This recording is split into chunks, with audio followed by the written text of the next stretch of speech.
working on that and trying to get a bill together and get that through Congress. Also, we basically had 3 asks when we met with our congressional delegation, and we met with both senators and all 5 congressmen, and we were focusing on affordable housing, broadband, and infrastructure. So we were making pitches in those areas, so that was basically it. And, we're going to continue to lobby Congress where we can so that we can get the resources that we need down here at the local level. Could you just clarify for people what the FAST Act is? They might not know the acronym. Yeah, I can't remember the acronym, but it is the transportation bill. Surface transportation bill, yeah. Thank you. Yeah. Thank you. Anybody else? I have just 2 quick updates.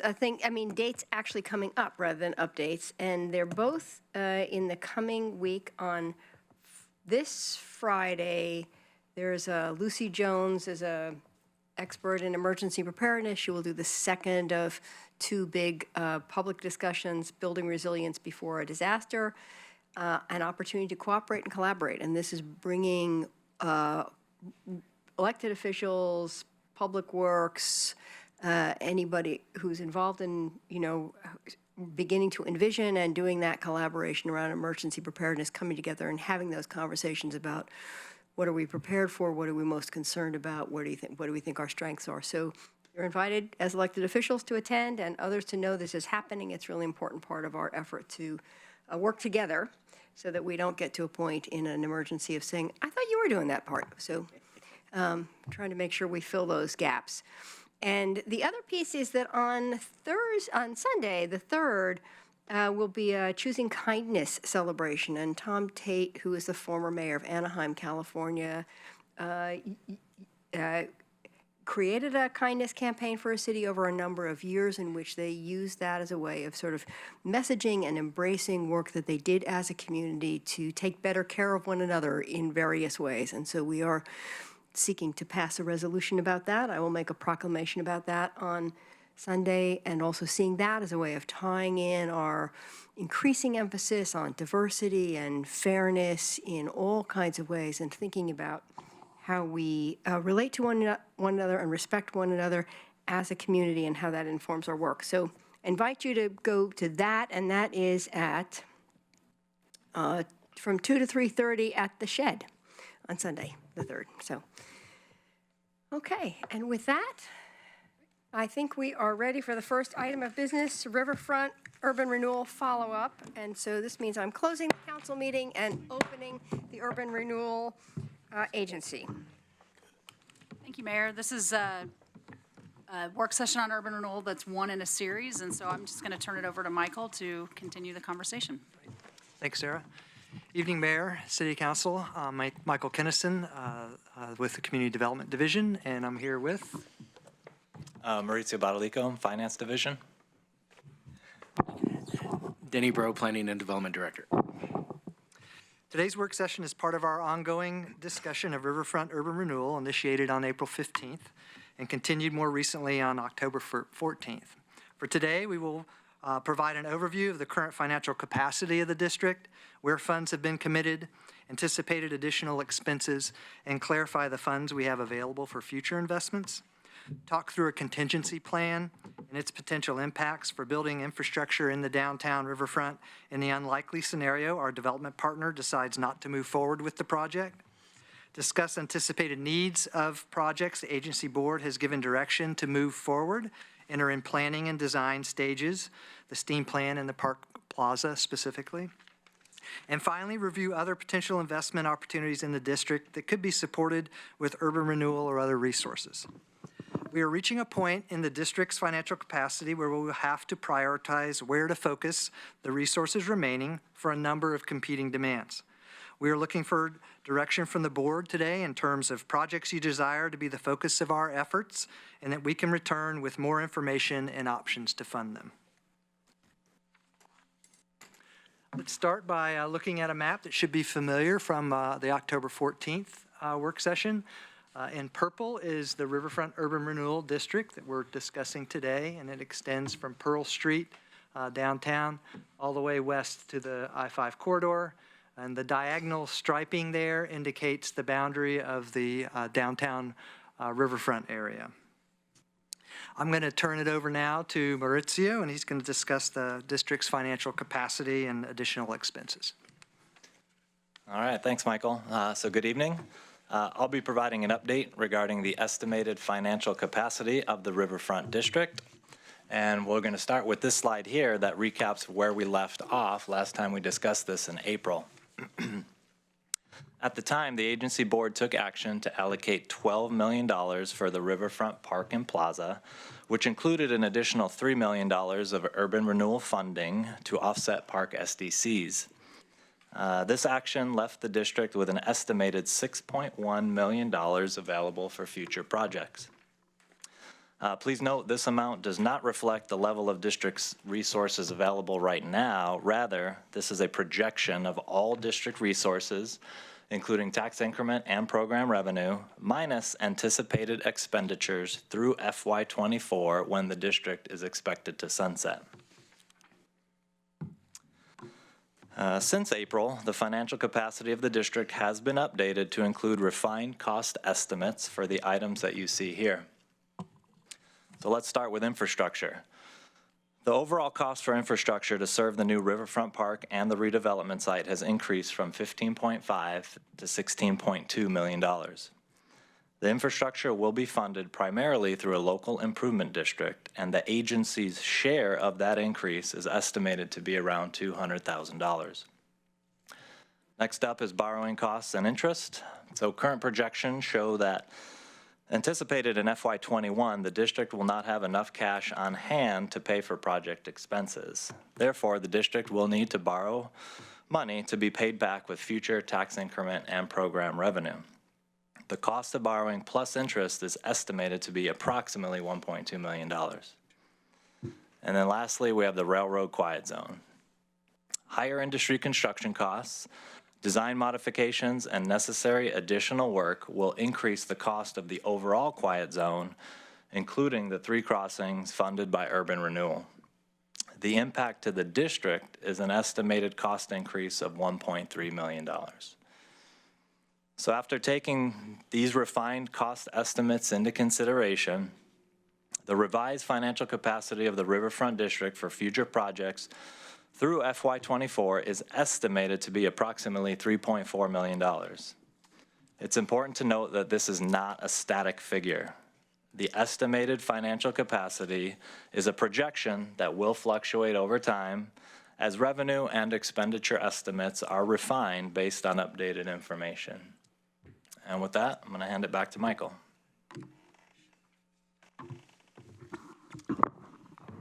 So this current slide shows you what our current infrastructure plan is, and that's to do a full build out of streets and utilities that serve the private parcels as well as the Riverfront Park and the Plaza. And if you recall, this is to be funded primarily through a local improvement district with a cost share between the agency and future owners of the property, Williams and Dame. We're currently in the design phase, and as Maurizio indicated, the current estimated cost is $16.2 million. We actually won't know what the costs will be until bids go out next spring, sometime around March of 2020. If bid amounts significantly exceed the current estimate, Williams and Dame could choose to terminate the development and disposition agreement and not move forward with the project. There are also other contingencies in the DDA that, if not met, could result in a similar outcome. Although we believe this scenario unlikely, it is prudent to be prepared with a plan to ensure we can construct the minimum infrastructure needed to serve the Riverfront Park with or without a development partner. Equally important, we want a funding strategy that protects other city funds, including the general fund, should we be faced with this scenario. So let's take a look at a backup plan. Our backup plan is to construct a limited portion of the street network, shown on the slide there in red, that would provide vehicular access from the north from 4th Avenue along Mill completes the Fifth Avenue extension to the river with a loop around parcel 7. Without an assessment from a local improvement district, we have to plan a different funding strategy that would have an impact on our timeline for redevelopment. It is important to keep in mind, though, that the end goal is still to move forward and fulfill the full vision of the downtown riverfront, and this scenario has a path for doing that. Without a local improvement district assessment, the financial capacity of the district changes, and the agency would incur additional infrastructure costs. Additionally, the assumed revenue from selling the property and increased property taxes would also be delayed. In Phase 1 of the backup plan, we would offset these additional expenses and delayed revenue by delaying funding for the plaza, river loans, and the steam plant. Under this scenario, the district maintains a small surplus and does not put other city funds at risk. In Phase 2, revenue would be generated from the sale of the lots that would be fully served by the infrastructure. We believe these lots would be attractive investments as they would be ready for development, and believe they could conservatively generate in the ballpark of $7.4 million. That would provide us the initial $4 million investment in the plaza, funds needed for the successful redevelopment of the steam plant, and retain a revolving loan fund available to continue investing in opportunities in the district into the future. Phase 3 would continue with full redevelopment of the site over time through the sale of the remaining lots. Remaining infrastructure could be built by the city and recouped in the price of the sale of those lots, or through a more traditional privately engineered public improvement process where a developer pays for those improvements. Okay, I want to shift us back away from the worst case scenario and back to what we believe the expected plan is, and an outcome that we have high confidence in, and that is on moving forward with our partners, Williams and Dame, to realize the full vision of the downtown riverfront. So just to remind you, after the park and initial investment in the plaza and the infrastructure, we currently have an estimated $3.4 million of financial capacity in the district to consider for other needs. I want to touch on 2 projects that have momentum, the steam plant and the plaza, and then identify another of other investment opportunities worth considering, and we have discussed briefly several months ago, as we think about how best to leverage our remaining district resources.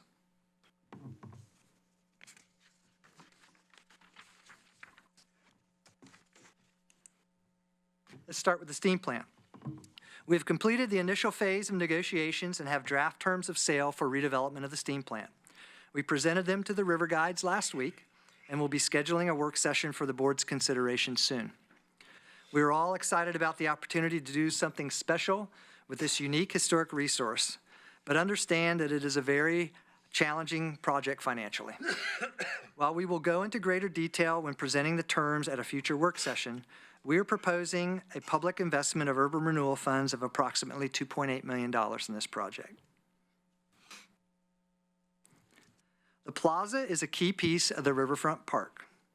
We are in early design and program discussions and have $4 million of $4 million initially budgeted for this project. Since we do not have a final design, we do not have a final cost estimate yet. However, factoring in costs for design and the contribution to the local improvement district, there may not be enough to fully build out the plaza, and additional funding may be needed. The Parks Division feels the project will be competitive for grants and attractive to donors, so we will be pursuing those resources, but urban renewal could be another source of funding. Finally, we want to highlight several other opportunities that could benefit from urban renewal investment that we believe worth considering. You may have other projects in mind, and we would like to hear about them as well. Let's start with a few that have direct connections to the downtown riverfront. First is the affordable housing project that Williams and Dame would partner with Bridge Housing to construct. They are in the process of developing a financial model for the project, and given the target rents we anticipate, it will need significant gap financing to be viable. We may not want this project to compete for the limited resources available to our local affordable housing providers, which means that other resources will need to be identified. Urban renewal could be a potential source.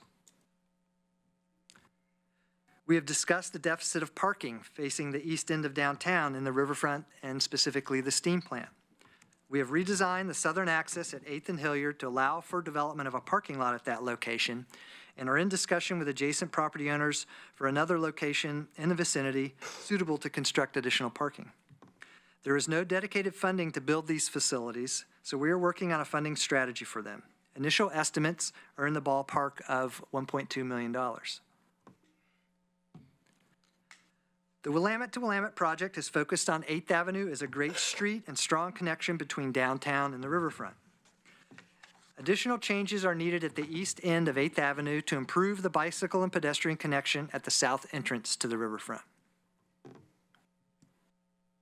And then there are 3 additional opportunities that we've identified that exist on the city-owned quarter block at 8th and Pearl that is currently a surface parking lot, the corner of Broadway and Hilliard where we own a small remnant piece of property and which is a prominent location at the planned southern entry to the riverfront, and a potential partnership with the U of O to continue enhancements of the historic mill race that have begun as part of the Knight campus development. The Willamette to Willamette project and these 3 latter opportunities do not have specific project designs or costs to consider at this point.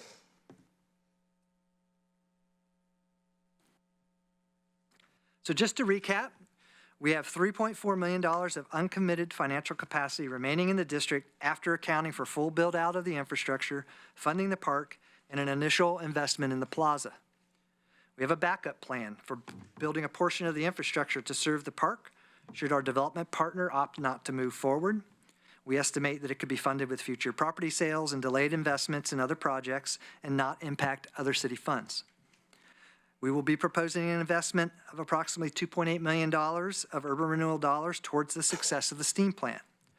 While this is within the remaining estimated financial capacity of the district, it does not leave much contingency should costs rise with that project or elsewhere in the district.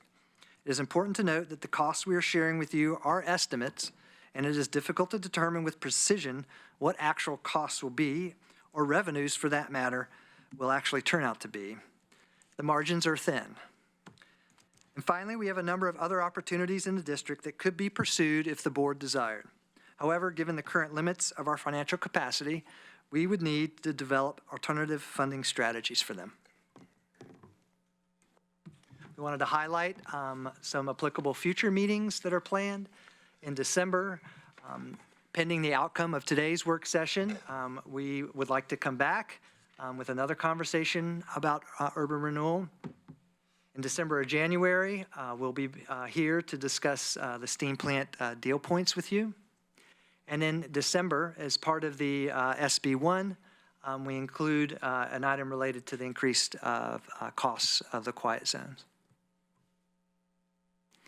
So today, our recommendation is to get direction from you to come back with more information on specific projects and possible funding options for those projects.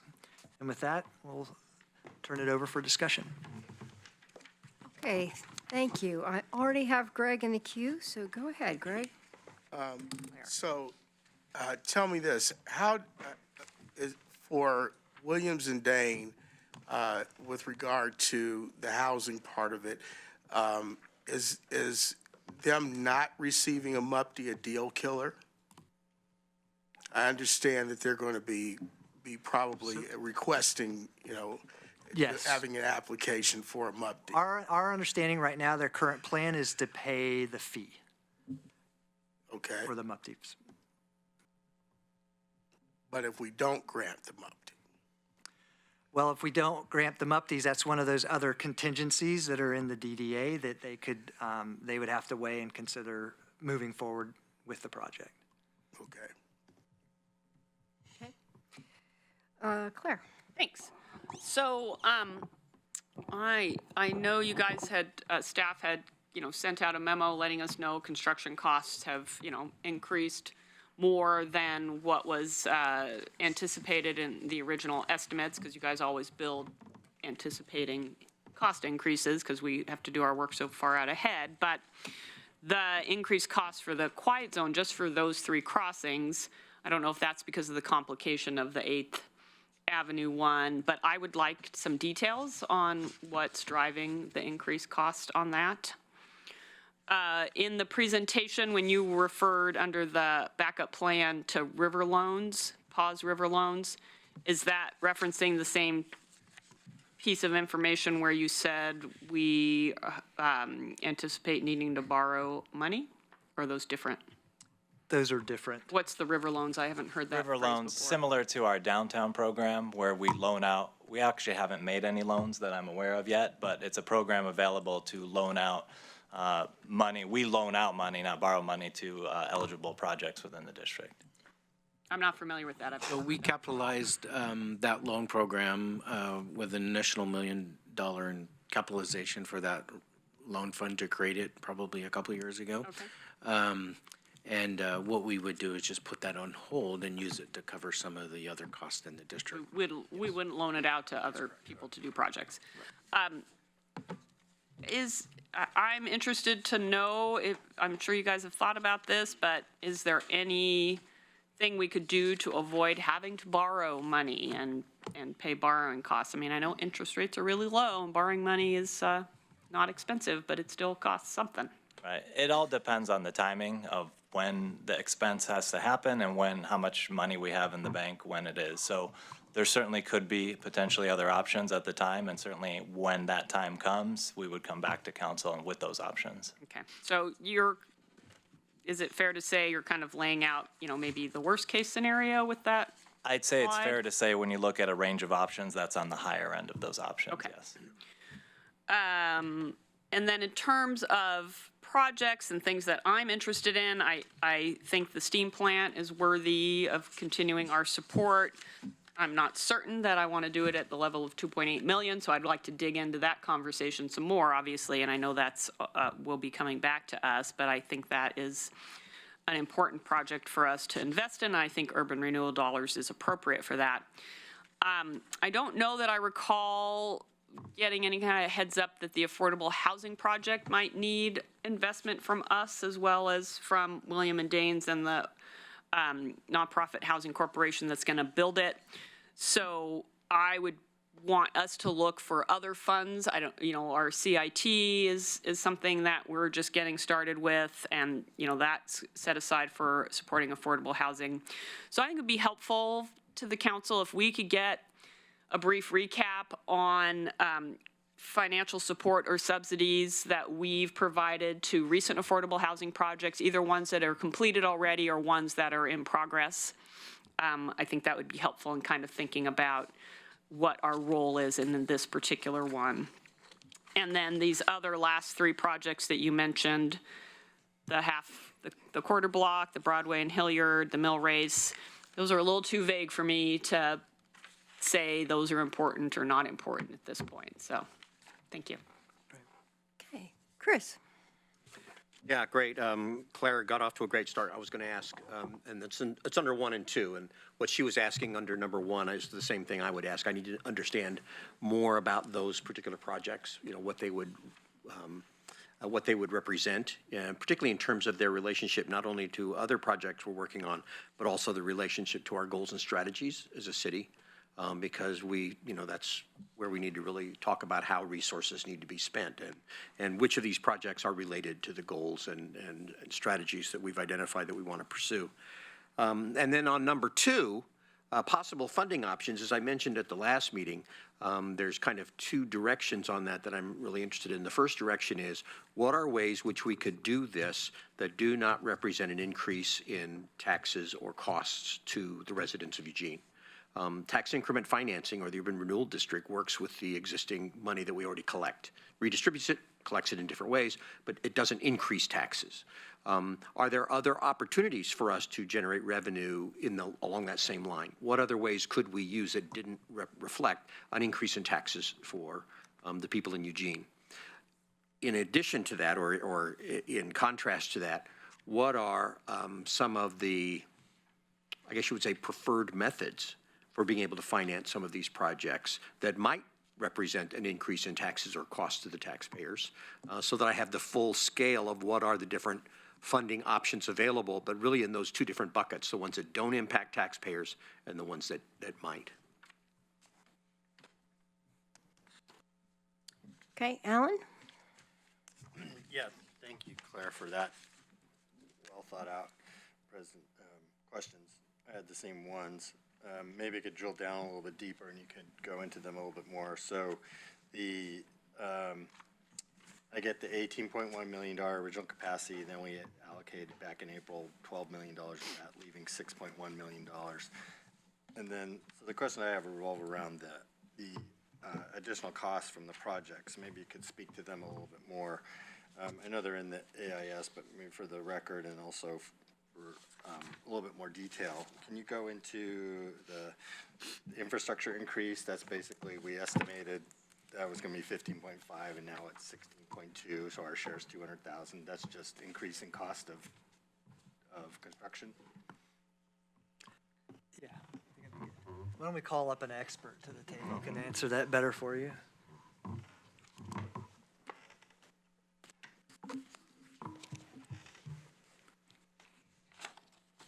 Good evening, I'm Matt Rodriguez, the AIC Public Works Director.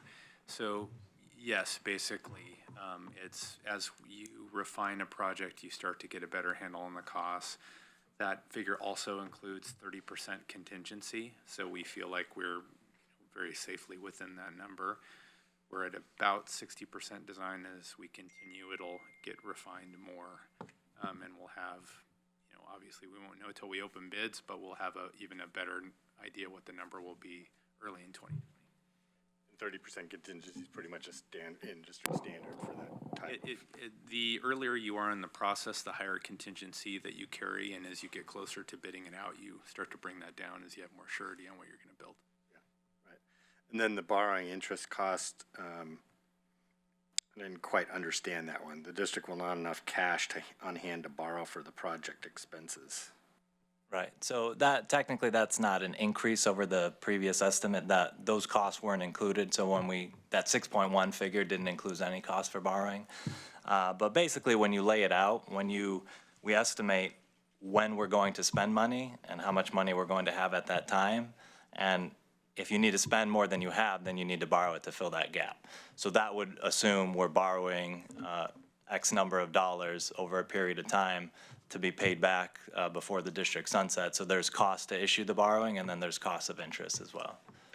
So that's because of the timing of the cash flow. Correct. To cover that gap. Exactly. And borrowing is expensive, and waiting to build things is expensive. Lesson learned for City Hall, folks.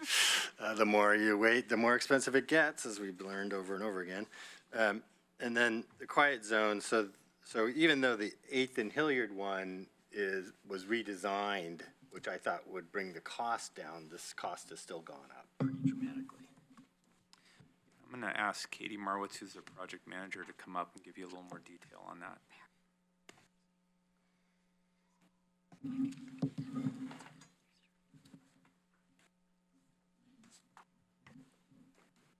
Hi, good evening. My name is Katie Marwitz. I'm AIC as the principal civil engineer. I'm also the project manager for the Quiet Zone process. So the East 3, we've made a number of changes to, one of which is the 8th and Hilliard design you alluded to. We have a graphic of that I'd be happy to share. Also, some changes that are necessary as we're refining the estimate are related to the requirements outside the particular crossing. So we have a set safety improvements that we're doing at each crossing, but for the overall project to qualify as a quiet zone, there are improvements that we have to make to the roads that lead up to those crossings that include mostly the grade. So an example that's not part of the urban renewal section is, think about Lincoln. As you come to Lincoln, you drive up towards Lincoln, then you go way up to go over the railroad crossing. So in order for that to be part of the quiet zone, we have to bring the roadway up to be a much smooth, less steep grade. And so that applies to the eastern 3 crossings as well. So 8th and Hilliard, High, and Pearl. So that's a really big portion of what the cost increase is going to be. And we also are changing the supplemental safety measures at 8th and Hilliard to be the quad gate. So that's the most restrictive, the safest of the safety measures for that crossing, but that does come with a pretty good bump in cost. Do you have that graphic? We do.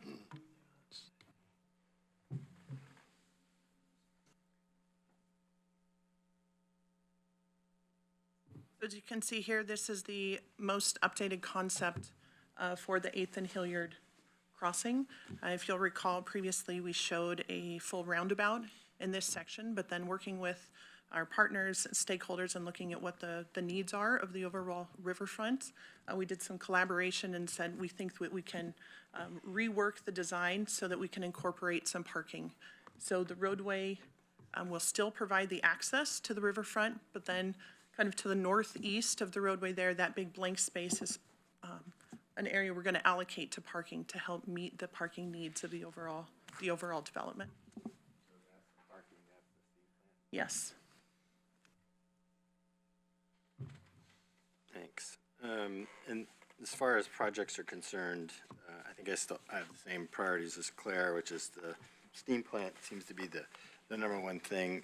I'm not sure where we'll find out more, but I'm not sure where the 2.8 million goes, but it seems unnecessary and probably worthy expenditure.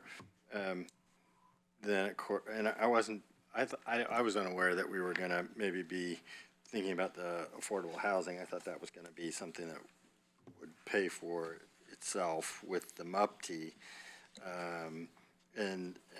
So the rest of these things I don't necessarily have enough there to make a decision about because they're just not developed enough for me. And then, of course, there's always parking.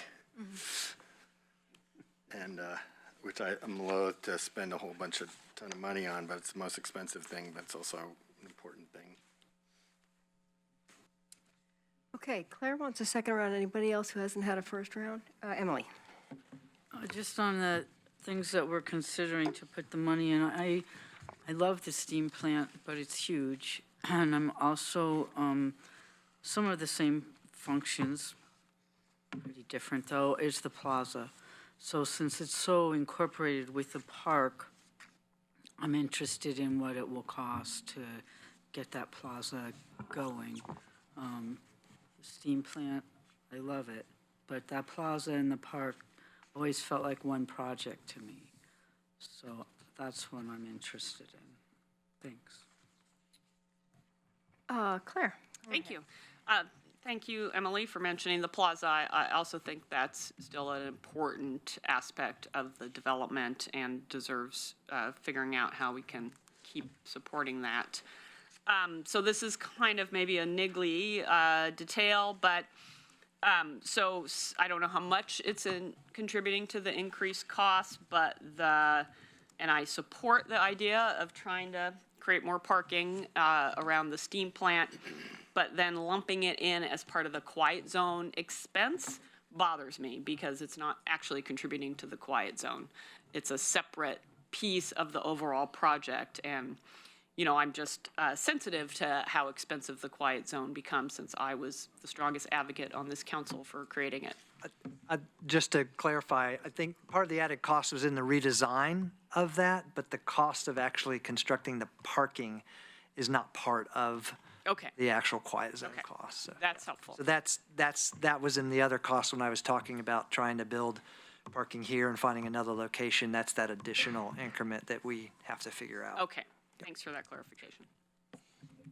I have a question that's not, well, let me just ask the question. So in your backup infrastructure plan, so if that plan, if you were compelled to do that, what actually is happening with the lower road sections that don't get built? I mean, what happens down there? What does this mean? Well, in the near term, we wouldn't have any roads built there until we could generate more revenue through the sale of those other parcels over time. So it would just basically kind of extend our timeline on redevelopment of the riverfront. Right, and so that would obviously affect also the steam plant decisions about whether that would move forward at all, right? Okay. It could, yes. Yeah, okay. Okay, that's great. Any other? Yes, So Jennifer. after you answered Claire's question, I have another. I didn't 100% understand it. So this parking lot in this picture is currently not funded, correct? Correct. It's in that parking bubble that is part of the. Yes, Okay. yes. So we've estimated the cost of that parking and another similarly sized surface parking lot to be the $1.2 million that I mentioned. Okay, I think we're clear for now. Okay, Yes. I want to make sure we're clear for now, because what we had suggested was that we would come back with specific projects. So what I'm hearing you would want more information on is the affordable housing, steam plant, plaza, and parking, and that the rest of the things that were on that list, for now, we just don't have enough information to bring back. Right. Okay, so we'll come back with that and kind of a general overall funding strategy, so you can see how things work with each other. Okay. Thank you, sir. That's great. Yes, thank you. Thank you very much. It's very clear with, and very complicated material, so. Great. Great presentation. Yeah, thank you.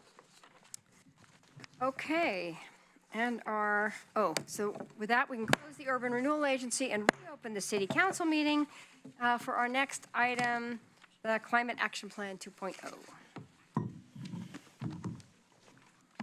Thank you, Mayor. I'm joined here at the table with Ethan Nelson and Mark Whitmill, and I believe Ethan's going to kick this off. Yep.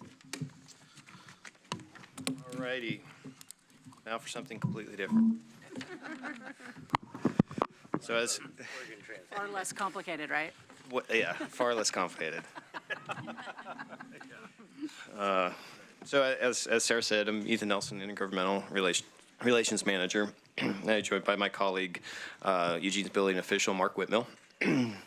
So tonight, I'm filling in for Chelsea Clinton, who is representing the city at the Urban Sustainability Directors Network annual meeting, where she's the chair for the Climate and Equity panel, or excuse me, the committee. So she's doing great work on a national level. So tonight, our agenda, we're going to focus on providing a brief update on the Northwest Natural Gas franchise agreement process, dig a little bit into optional, well, not a little bit, we're going to dig into optional actions within the building sector and gain your insight on what we should include for future action. And then wrap up with an overview of timeline for next steps. And so, just kind of in a different way, the last, Mike and team, they kind of laid out a whole bunch of stuff and then ask for questions. I think what we're going to do when we get there is like walk through each one and get questions and answer questions as we go. A brief update on Northwest Natural Gas franchise agreement. So we have held the initial meeting with representatives from Northwest Natural earlier this month, our internal team. Followed up with a series of meetings with that team, project team, and executive sponsors who include our city manager, city attorney, assistant city manager, and the Essential Services Director. And also then we've met with the Council Sounding Board, which includes Councilor Syret, Semple, and Zelenka. So this produced a series of a series of deal points and clarity on outcomes that we were looking for and to achieve through this process. And we'll be scheduling one-on-one meetings with the remaining councilors over the course of the next month or so to discuss and answer any questions that you may have related to that negotiation process. So we're looking to finalize the negotiations by mid-February, and that will then ensure that we can meet the 6-month extension deadline the council set for us to wrap everything up by the middle of May. So switching gears, going to just kind of set our context. As you're familiar with, the Climate Recovery Ordinance is the basis for the action plan efforts, specifically relative to the item on the left of the screen calling for a 50% reduction in fossil fuel use by 2030 compared to the 2010 use.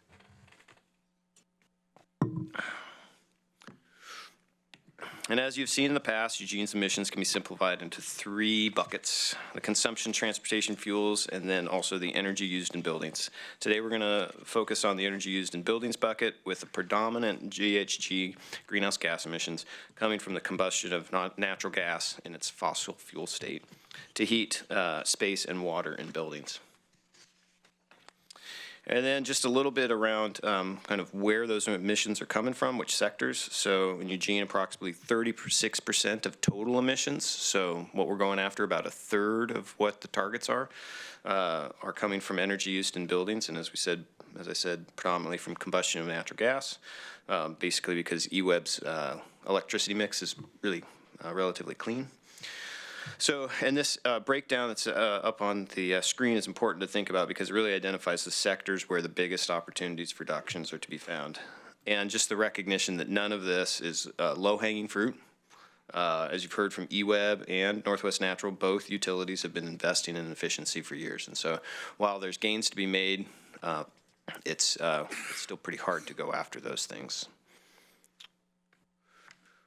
So regarding where the energy used in building activities fits within the CAP equation, we need to recognize the impact of existing adopted plans, those within the Eugene Climate Collaborative actions, and those options presented as GAP strategies, and we've talked about those previously. And just as a reminder that fully implementing the currently adopted plans like the TSP and Envision Eugene is estimated to account for 40% of the community emission reductions by 2030. And so that's really those ECC actions on the left-hand side, in that left-hand box. So just what are those? And so in regards to those actions, we'd really like to highlight basically two big ones that are already happening that will impact buildings energy. Compact development strategies included in Envision Eugene are central to reaching the forecasts for that 40% emission reduction. So implementing the plan as adopted is foundation to everything else that we will discuss related to buildings.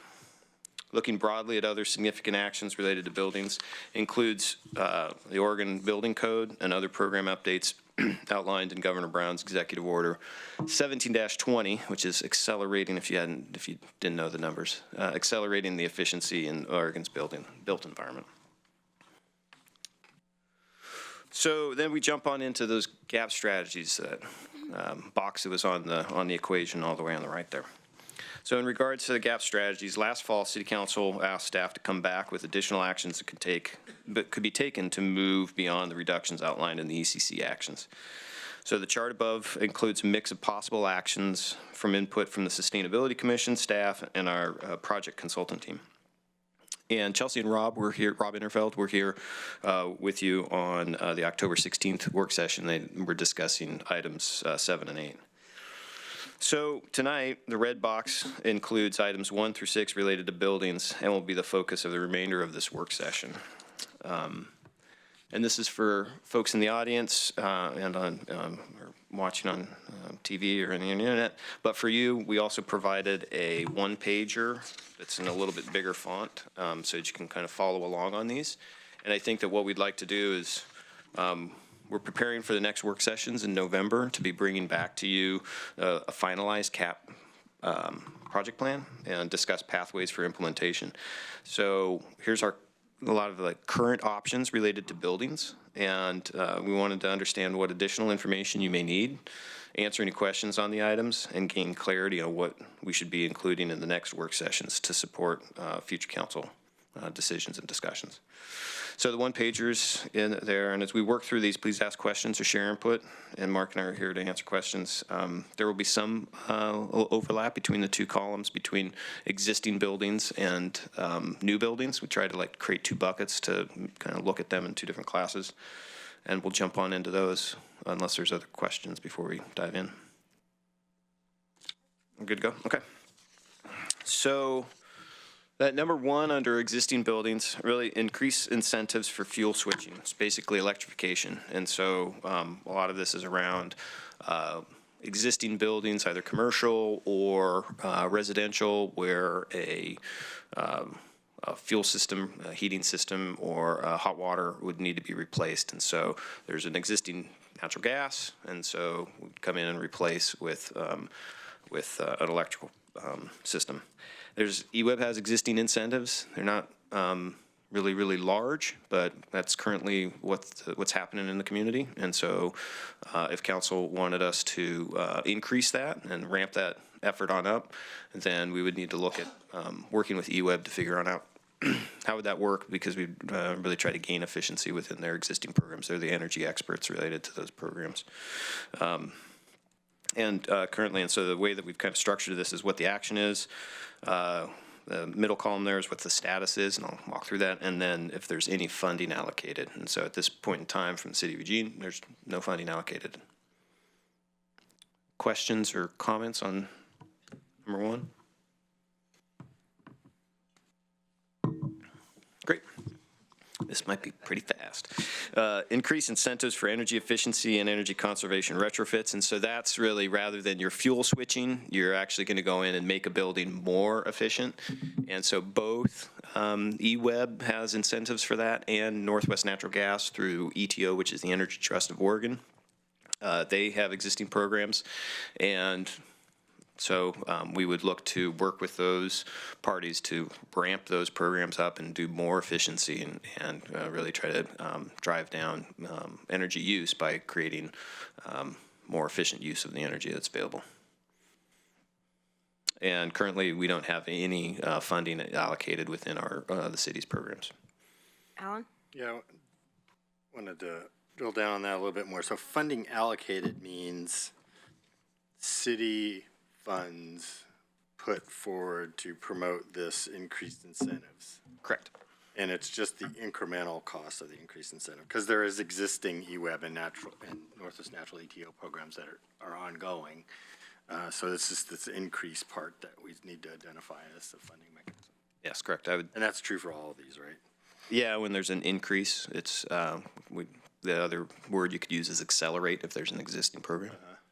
And the ones that say implement, those are new things, so those would require a city allocation or budget allocation. Correct. Okay, got it. Thanks. Greg? So I'm going to optional actions. If we were to put a moratorium on natural gas in new construction like some other cities have, what would be the net effect of that for us?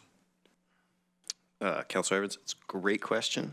And we can jump at that down in new buildings on regulate natural gas and new construction. So that'll kind of, we can explore that one. If folks want to jump to that, we can right now, or we can wait until we get in the queue. If you can wait, why don't we go through the list and we'll get to that. Perfect. So that Okay. they can do the presentation.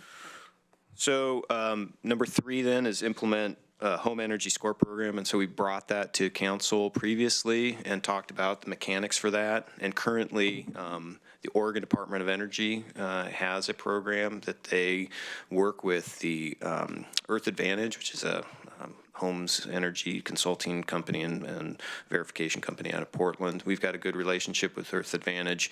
And so that program is likely that we can start to implement that.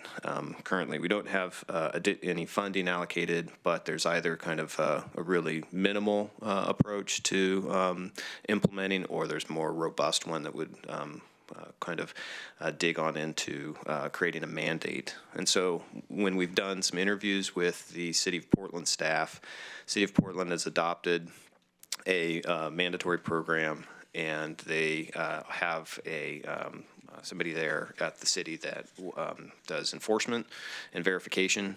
And through a number of discussions, what we found was that if you want to get some gains out of the program, then rather than do it as an optional program, you should just mandate it. Otherwise, you're putting a lot of time and energy, and you probably won't get much of an impact. So.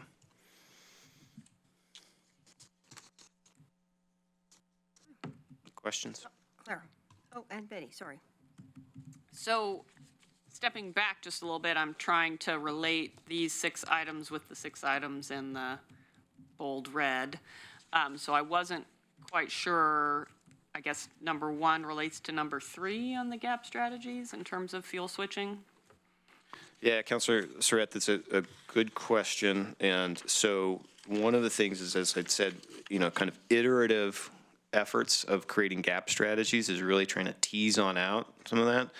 And so when we're talking about increasing incentives, those would fall under the GAP strategies from the previous here on number 6, energy efficiency. And then, as you said, home energy scores on up there. And so then we've got these ones, number 2, 3, and 4, which are really the kind of the domain right now of what we're working with Northwest Natural Gas to understand what is going to be gained out of that negotiation process. And so what we wanted to try to do is through this list, tease on out ones that we could really kind of give more information about and then be able to bake on into a program recommendation that we would come back to you later in the fall, or excuse me, like next month. Okay. Yes, because, I mean, maybe it's difficult to estimate how much, how great the reductions will be by any one of these optional actions, and maybe we have to do them all. So I'd definitely be interested in thinking about ways we could support eWeb's incentive program, as well as the energy efficiency and conservation retrofits. I think we should implement a home energy score program and make it mandatory and have a work session on that and pass that. And I'll let you continue down the list. Great. Thanks. Betty has a comment? Yes, I have a question. How do you, what is meant by a score? Great question, Councilor Taylor. And so the whole program is predicated on kind of like a miles per gallon score that you would have for a new car. And so it normalizes in a building the energy use. So this wouldn't be everybody's home. It would be when they're built. Is that it? Is that what you're talking about?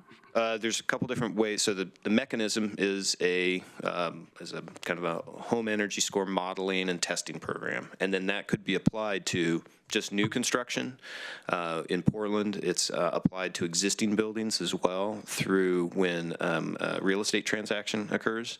And so that test happens, and then that information becomes available. Not going around to everybody's home and scoring it, though.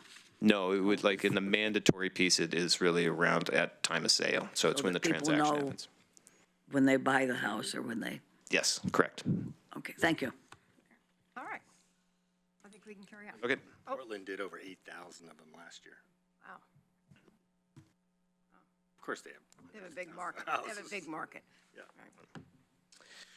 So then number 4, implement a commercial or multifamily building energy benchmarking requirement. And so what this is that a lot of large cities, big urban areas that have got a lot of commercial square foot buildings, you know, when you think about the density of New York City or Chicago or something like that, the kind of the best practices nationally right now is to create, once again, like Councilor Taylor, a model, a kind of a mechanism to go in and evaluate what the energy performance of that building is, and then you publicly disclose it.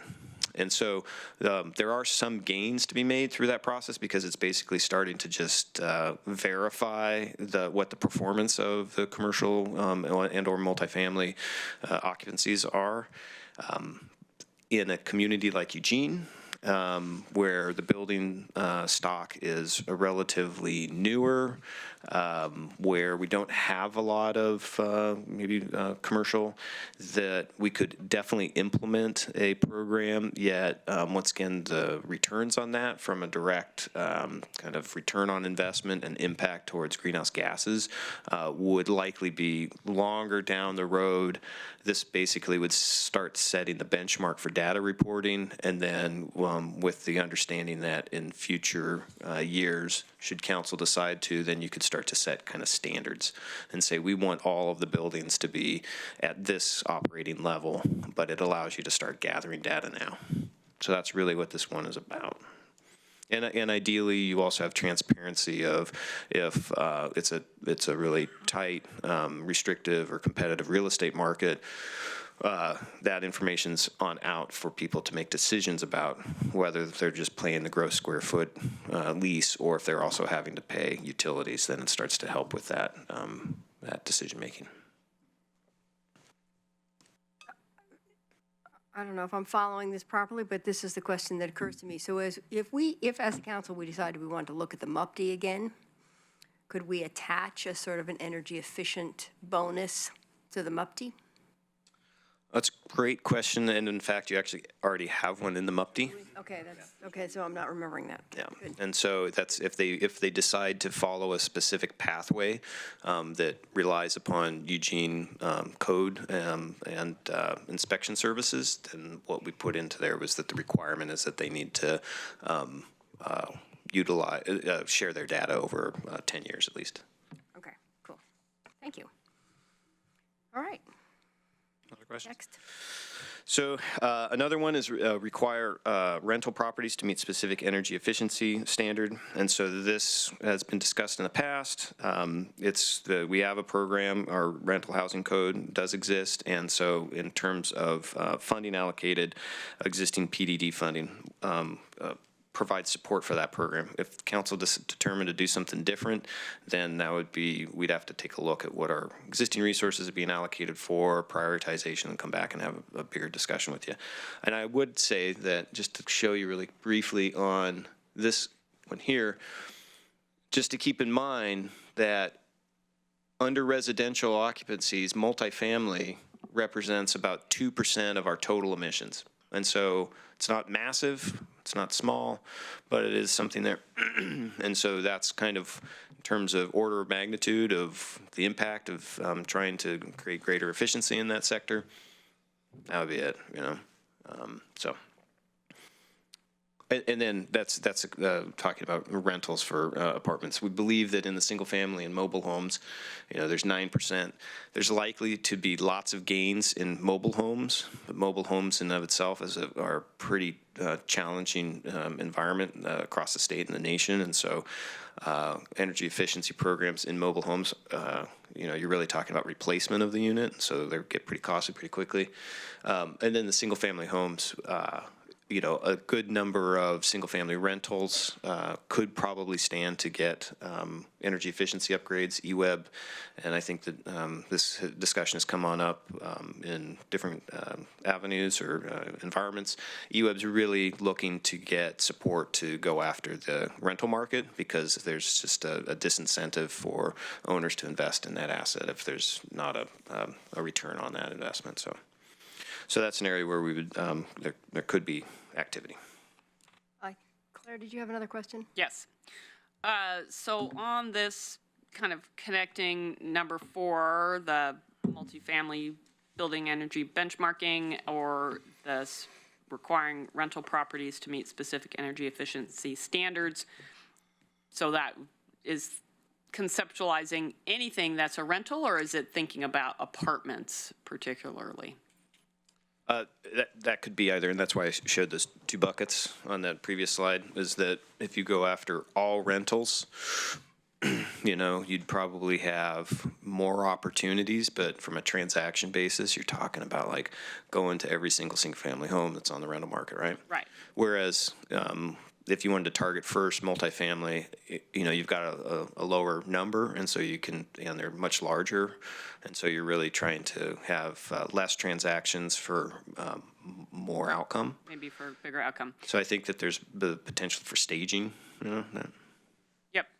And then and looking ahead on your new buildings, it does not specifically have an item about requiring new buildings, whether or not they apply for a MUPD, multifamily homes to meet certain energy efficiency standards. Maybe that's embedded in some of these potential, you know, recommendations that you have, that they wouldn't just be, these recommendations aren't just for multifamily or single family, but for all new residential construction. So I'm kind of jumping ahead on that, but I'm just trying to connect the dots. Because even though it's only 2%, if we do the number 1 on the new buildings, implement density recommendations for Envision Eugene, we will have more multifamily buildings built. And so that 2% ratio may increase, may not get past, you know, 2 digits, but it'll still go higher. So I just wanted to recognize that. And we'll, as we get onto that one, Mark's here to be the expert on codes and can talk a little bit about what's the future for new construction. Thank you. Other questions? Nope. Okay. So then the last one is support for state to adopt a price on carbon. And so as we've shown in the excuse me, if we look back onto the equation under state and federal action, 32% of our GHG reduction goal, could potentially be met through a state action for carbon cap and trade. And so we want to continue to say this is a big thing. Mayor Venus is going to continue to be meeting with legislative leaders to be talking about that. We'll be lobbying for that based upon council's previous direction. And all Lane County legislators have voted in support of a price on carbon.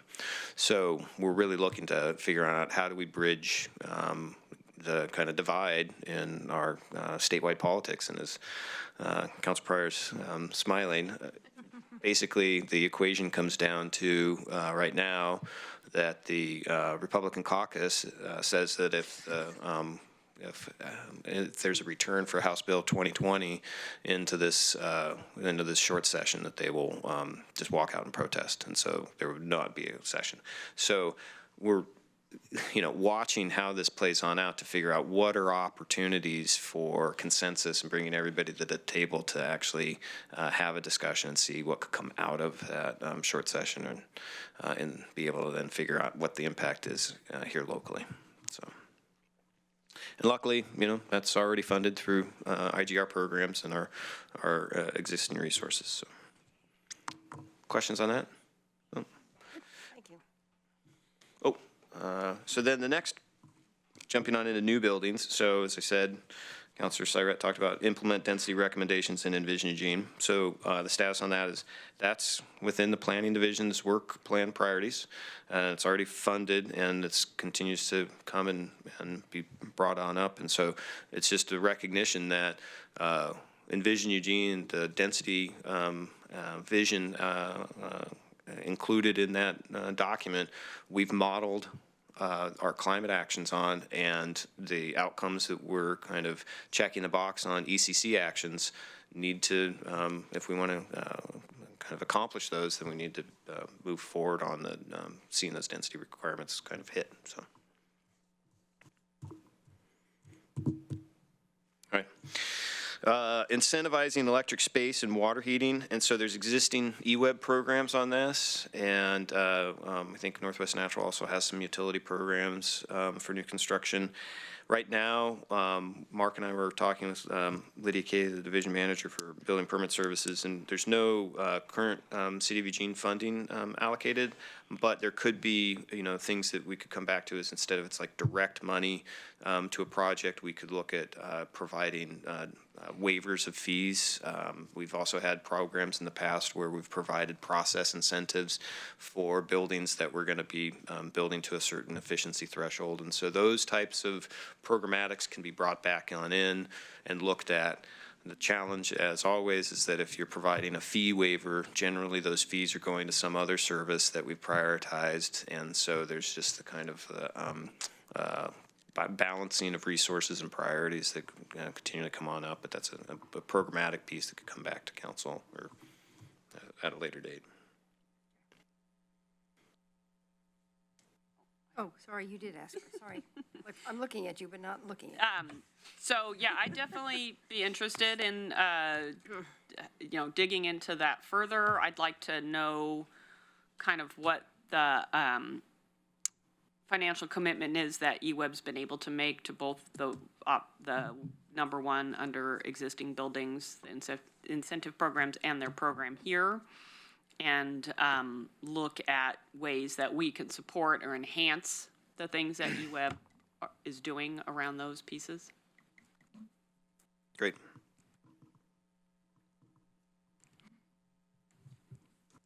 Other questions? So then number 3, and this one was a part of a work session in the past, is regulate natural gas and new construction. And so as Councilor Evans had mentioned or asked is, so Berkeley, more cities in California are starting to come and look at different types of regulatory mechanisms for natural gas, either a prohibition in new construction, and then as well also trying to phase it on out and other mechanisms. And so that's always an option, something that council had expressed interest in and had held a work session. There was a work session related to that topic. We talked through that. I think that where we are in regards to negotiations with Northwest Natural Gas, that this one is not something that we would really want to dive deep on into right now, because it would could negatively impact negotiations.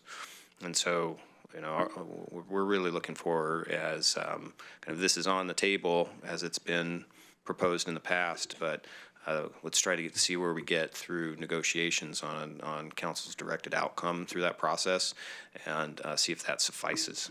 So I think that that's where we are on that process right now. Eddie?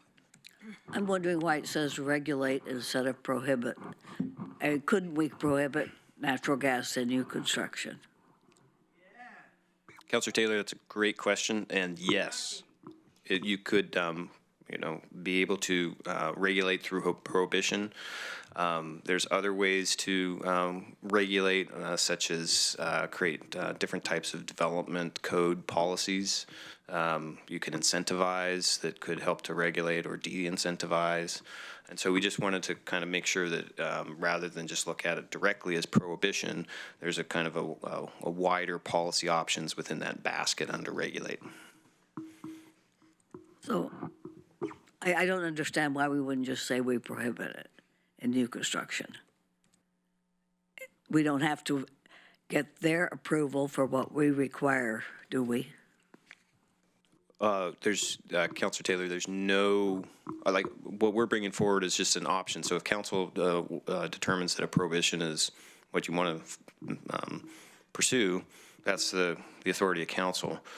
And in relation to getting their approval, I think that in our last work session, there's a lot of ifs and buts depending upon how you approach it. And if it's, and Mark has done a little bit of work into looking at what the, in Oregon, what the building code is versus in California. You want to talk a little bit about that? I think it just comes down to what the mechanism would be if that was the staff direction, because we have a statewide building code that governs how buildings are built, and the building codes, have a lot of requirements and standards for how you safely equip a building with gas piping and gas appliances, and so if we were to approach it from anything related to building construction requirements, that's something that we would need to work with the state of Oregon on in terms of our local authority to do that, versus maybe locally doing something to regulate gas service even to a property. So I think if the direction is to explore doing that work, I think we really need to get together with, the city attorney and the state and other stakeholders and just figure out what would be the right vehicle and the right mechanism.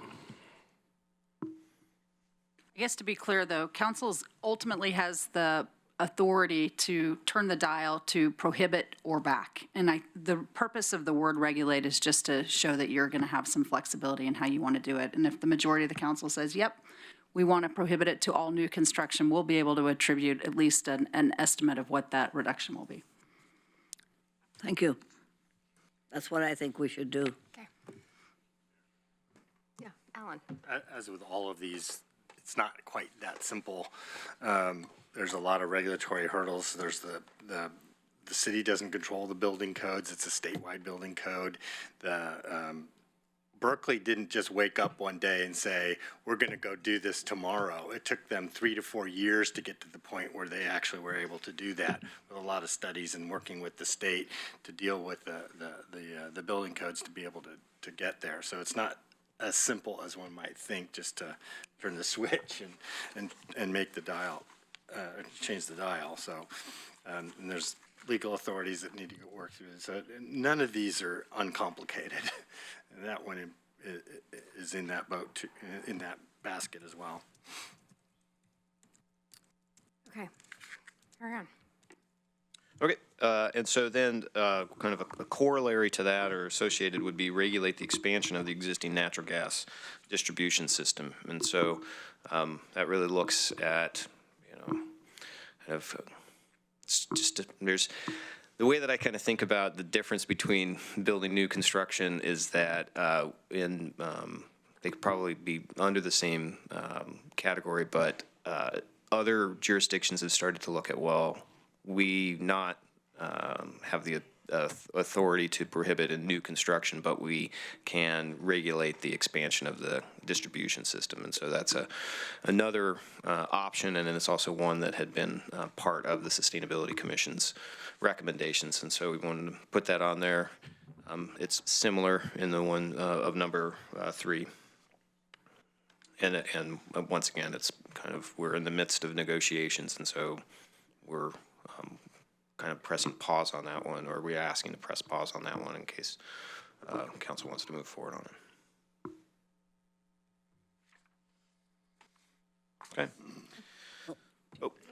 So will we be given that as an option when we finally discuss? Are we going to approve the franchise, elements of the franchise eventually? Is council going to do this, or is it just staff? No, council have a role in that, and so we'll be ideally bringing something back, and that was what we'll be talking about with you on your one-on-ones, is to be able to kind of map out that process as So it we is. could change that regulate to prohibit in this. Council could do that, yes. Thank you. And ultimately, the franchise is adopted via ordinance. So there is no, at the ultimate decision maker on a franchise with Northwest Natural Gas is council's decision to make. But we will be brought those options Yes, when we discuss it again, right? yes. Thank you. Yes, Greg. So hasn't Northwest Natural expanded their infrastructure in Eugene in terms of more infrastructure that's going out there? Counselor, I'm not 100% sure of what the level of expansion is and kind of the rationale for that, but we can get that information back to you if you so desire. Because that would be anticipated on more customers using natural gas, wouldn't it? Yeah, and so the concept of like existing infrastructure, does that also include increasing sizing of the distribution system to handle more volume and more customers within an existing geographical footprint? So I think that those are kind of like options or ways that we would want to look at it. But as Councilor Zelenka said, this is not a nominal task. I mean, we would be spending a lot of time trying to figure out the what and how and who. So, but did we answer your previous question? Yeah, you did. Good. And so just being mindful of time. Number 5, the Governor's Executive Order 17-20 requiring net zero construction and EV and electric vehicle and photovoltaic ready. And so that's really the status. We implement City of Eugene codes, building BCD, the Building Codes Division, and those Oregon State codes. And we've got an existing robust program that has plan review, inspection, and all of those apparatus. And so that's kind of what we do. And so back to the question previously related to new construction and can we do anything, I wanted Mark to be here to talk a little bit about what the executive order, kind of the vision for energy codes in Oregon, specifically related to electric vehicles and potentially photovoltaic, and what the standard will be in Oregon, and then if there's any options at the local level for us to take additional action, what those might be in the pathway there. Sure, thanks. The Governor's Executive Order sets goals and direction in a number of different areas. I'll touch real quick on 3 of them. So incrementally working towards greater energy efficiency in building construction. We have a new energy code in Oregon that got adopted October 1st this month and is mandatory on January 1st. The impact of the new requirements, as I understand it, varies a lot depending on the type of the building, the use and type of the structure. But if you lump them all together and hit it with a broad brush, I'm told that it should result in about an 8 or 9% reduction in energy use in buildings. And there's a number of significant changes in the new code requirements from what we've been administering in the past. So we're looking real hard at what those changes are and our current processes around plan review and inspection and staff training needs and all of that to figure out how do we keep doing a good job of help people build buildings to meet the new standards, but then where could there be opportunities to do a better job and have more of a positive impact on what's actually built. On the EV ready, I'll just hit 3 real quick. EV readiness, most of you are probably aware that Eugene's one of the 4 largest cities in Oregon, and we have a requirement for a certain level of EV readiness in certain buildings.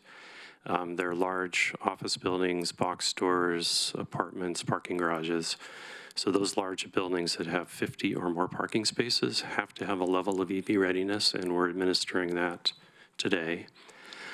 The executive order mandates or directs State Building Codes Division to come up with some code changes that will mandate a level of EV readiness in all new buildings by, I believe it's October of 2022. And that jives with the next regular code adoption cycle for a state commercial building code and state energy code. Also, I think it's anticipated that during the short session, legislative session in February, that there might be some concepts brought forward that will address EV-ready requirements. On the solar readiness or solar panel installation readiness, it's similar. The governor's executive order has directed Building Codes Division to amend the code to require buildings to be ready for installation of solar panels. What that means to be determined, but the requirement is for that work to be done for residential buildings or the residential building code October of next year, 2020, which is the normal next code adoption for a residential building code. And then for commercial buildings, again, in October of 2022. So. And just back onto the electric vehicles, so one of our local legislators, Representative Wilde, is likely going to be using one of his 2 bills to push forward on a EV readiness bill through a coalition of a number of different EV partners, including the investor-owned utilities, EWEB, City of Eugene, and Forth. In the trades. And so that may result in having more options and or higher requirements at the local level. So we'll see where that lands at this legislative session. Okay. I have Jennifer and Claire and then Greg.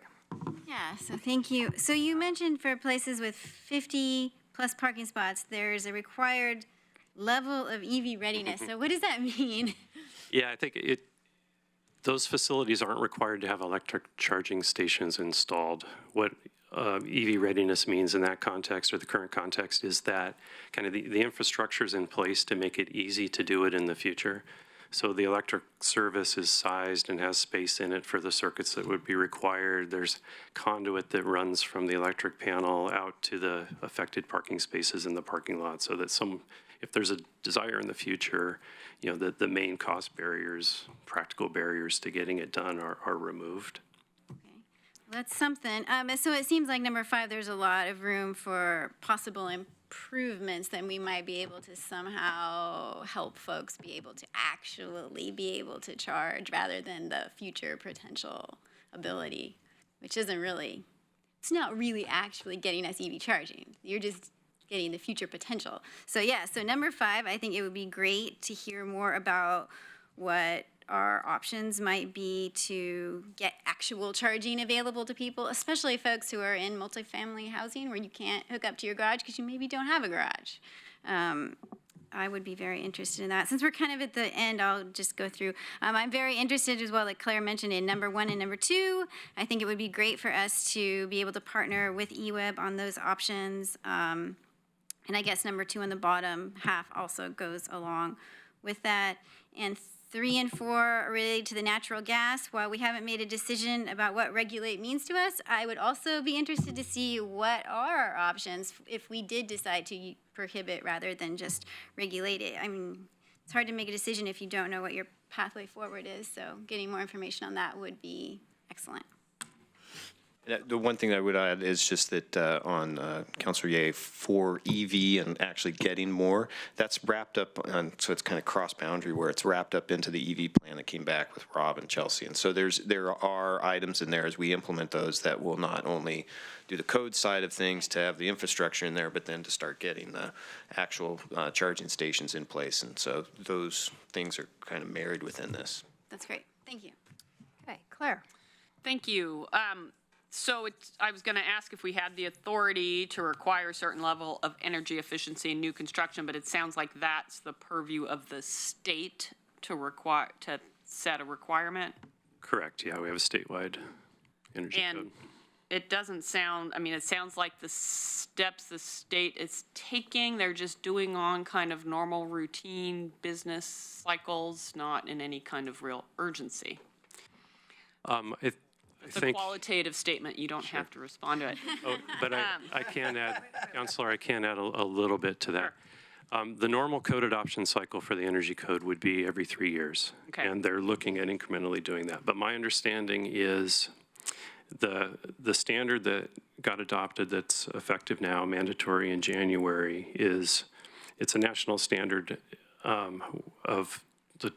published in 2016. So that will now be mandated January of this year. The newest version of that standard was published this year in 2019. My understanding is the state is going to adopt that kind of out of cycle or out of sequence to be effective October of next year, and that moving forward residential. for commercial and multifamily. Oh, okay. And my understanding is moving forward, their intent is to adopt that national standard within a year of its being published. Okay, well, that's better than what I thought I was hearing. And these bills that were mentioned that Representative Wilde might be introducing, so would those increase the standards from what the governor's orders have put out there? Do you have? Yeah, when I was talking with Representative Wilde earlier today, it sounds like just around EV and charging infrastructure and is to look at and say, how do we kind of move forward and ratchet on up the requirements through building codes. And so it applies statewide rather than putting that kind of burden on local governments to have to then adopt, and that possibly could have to go through a local code adoption process that then gets kicked back to the state for approval. So it would be a more efficient way statewide to accomplish those goals, but I think ultimately there's also going to be room for local action as well. All right, thank you. Okay, Greg, and then Alan. So let me approach this a different way. Could we possibly create incentives for new construction to incorporate electric versus gas? Yes. And what kind of incentives are we talking about? Forgiving SDCs, tax credits, other things of that nature? Yeah, correct. I mean, it's a lot of how the city incentivizes other types of activities in the built environment. And we would just be looking to work with partners that are already doing some of that work. Would that be more or less difficult to do than a direct, full-out prohibition on gas? That's a hard question. I don't know, because there's that would take a good amount of mapping on out, I think, because the prohibition on gas is not a easy pathway. 4 years. Yeah, it's pretty long. And then additionally, the incentives, they're incentives, and so they're, you're trying to incent behavior, and ideally you incent it well enough that you get activity and action and you hit your goals. But a lot of utility programs that run have been built over 20, 30 years. and some things are successful and some things aren't. And so it really, it's not a given that if we put in X amount of dollars that we would see a huge return, so. Okay, and Alan. Yeah, one point on what Claire said, so the building code only applies to the new construction when you build it. But if you were, and the vast majority of our energy consumption, it comes from our existing stock. If we were to require existing buildings at turnover, like rental or sale, to meet a higher standard than that meets a standard of energy efficiency, that moves the dial quite a bit. People have done that all over the United States. San Francisco did that with rental housing stock in the 1980s, required at change, they had to upgrade the facilities. So that is a way to get at the existing stock, which is, of course, much more of the energy used in greenhouse gases than is the new stock that we're going to get. So focus on existing is more important than new.